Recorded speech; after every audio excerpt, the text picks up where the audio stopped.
In this video, we'll learn how to use POS in Inventory Pro.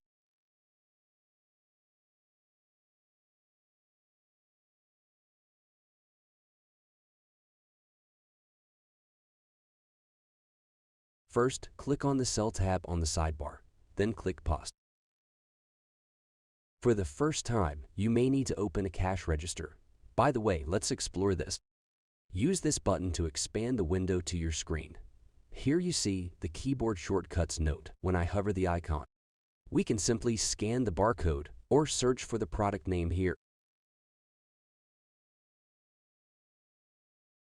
At the bottom, you can see the discount option where you can add the discount for the sale. Here you can add tax and also shipping fees if needed.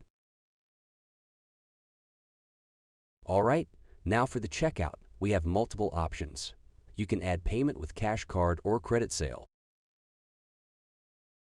You can also add products from the right side product list. Here you can see you have a calculator.